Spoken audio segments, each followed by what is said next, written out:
What if I told you there are fragrances sitting on shelves right now that could fool a master perfumer? I'm talking about scents so accurate, so perfectly crafted that even the original creators might do a double take. These aren't just cheap knockoffs. These are precision-engineered masterpieces that copy everything from the juice to the bottle design. Hey everyone, welcome back to the channel. And if you're new here, welcome. My name is Jesse and I'm glad you clicked on this video.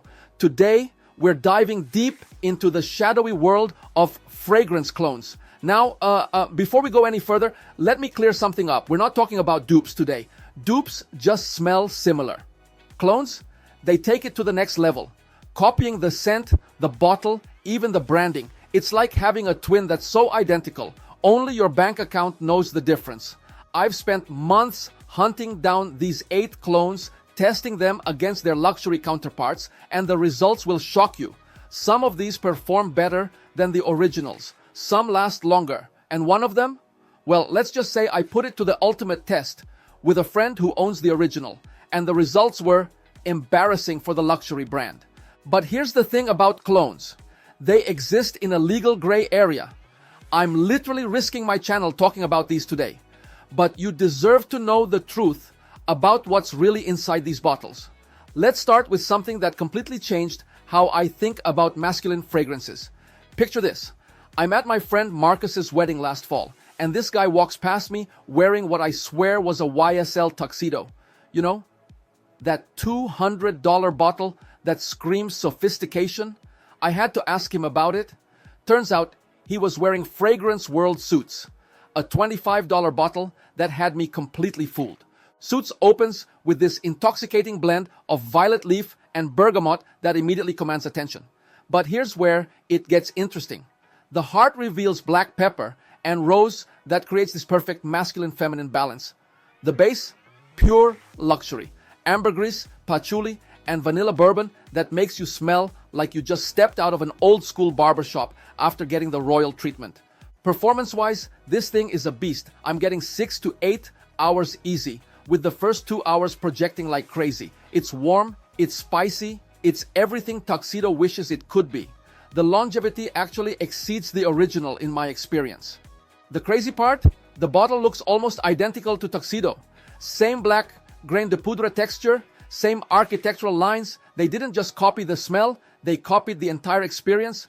But that wasn't even the most shocking discovery of my testing. I have to tell you about the day I discovered this masterpiece. I was at the mall, just walking through the department store fragrance section, when I caught a whiff of what I thought was MFK Oud Satin Mood. This powdery rose-forward oud cost $400 for a small bottle. I followed the scent through 3 different stores before I found the source. A teenager was wearing Barakkat Satin Oud. This fragrance opens with violet that immediately transitions into a gorgeous Bulgarian rose and Laotian oud combination. But here's what makes it special. The vanilla and benzoin in the base create this creamy, powdery dry down that's absolutely addictive. It's sophisticated without being stuffy, sweet without being cloying. The performance is honestly better than the original. I tested them side by side, and Barakkat lasted 9 hours on my skin while the MFK faded after 6. On clothes, this thing is eternal. I sprayed it on a shirt and could still smell it after 3 washes. For $30, you're getting a fragrance that rivals something that costs over 10 times more. The only difference? The MFK has slightly smoother blending, but honestly, in the air, they're identical. Now this one has a story. I discovered it through pure accident when my package got mixed up with my neighbor's order. When I opened the box and saw this bottle that looked suspiciously like Stefan Humber Lucas God of Fire, I had to try it. The opening hit me like a tropical thunderstorm. Mango, ginger, and lemon create this juicy, energetic burst that's absolutely intoxicating. It's the kind of scent that makes you think of beach parties and summer adventures. The mango note is so realistic, it's almost edible. As it develops, jasmine and coumarin add this sophisticated floral layer, while the base reveals cedar, musk, and amber that ground the composition. It's playful yet mature, sweet yet complex. Performance is solid, 7 to 8 hours with good projection for the first 3. It's the kind of fragrance that gets you compliments all day long. My friend David wore it to work and had 3 different people ask him what he was wearing by lunch. The original God of Fire cost $230. This costs $30. The difference in quality? Maybe 5%. The difference in your wallet? Everything. I need to share something embarrassing with you. I did a blind test with this and Tom Ford Bitter Peach with 5 different people. 4 of them thought Bright Peach was the original. This fragrance opens with a massive blast of juicy peach and blood orange that's so realistic you'll swear someone just cut open fresh fruit next to you. The patchouli in the heart adds this earthy, sophisticated edge, while honey and cognac in the base create depth that most fruit fragrances lack. Here's where it gets controversial. It's actually stronger than the original. While Bitter Peach can be subtle and refined, Bright Peach is bold and unapologetic. Some call it too sweet, too candied. I call it confident. Performance is where this really shines. 8 hours minimum, with nuclear projection for the first 2 hours. 1 spray is enough. 2 sprays might be too much. This thing will announce your presence before you enter the room. For $25 versus $400, it's not even a competition. I learned about this one the hard way. I was on a date wearing what I thought was my trusty bottle of Dolce & Gabbana Luminous Night when my date complimented my fragrance. I proudly told her it was D&G, only to realize later I had grabbed the wrong bottle. I was wearing one and only. This fragrance is pure seduction in a bottle. It opens with dates and bergamot that immediately grab attention, then develops into this gorgeous blend of black pepper and basil that adds spice and sophistication. The oud and vanilla base creates this warm, inviting aura that's perfect for intimate settings. The black pepper really stands out here. It adds this masculine edge that keeps the sweetness from being overwhelming. The dates provide natural sweetness without being cloying. It's mature, confident, and undeniably attractive. Longevity hits that sweet spot of 6 to 8 hours, with moderate projection that creates an intimate scent bubble. It's not trying to fill the room, it's trying to intrigue the person close to you. At $30, it's a fraction of the price of the $300 original, with 90% of the quality. I have to be honest about this one. Imperium claims to be a clone of Roja Elysium, but it's more like a really good Aventus clone that got confused about its identity. It opens with this bright citrus blast, lemon, bergamot, grapefruit, that's immediately followed by lavender and thyme. The issue is, it smells more like Club de Nuit Intensement than Elysium. It's not bad, but it's not what it claims to be.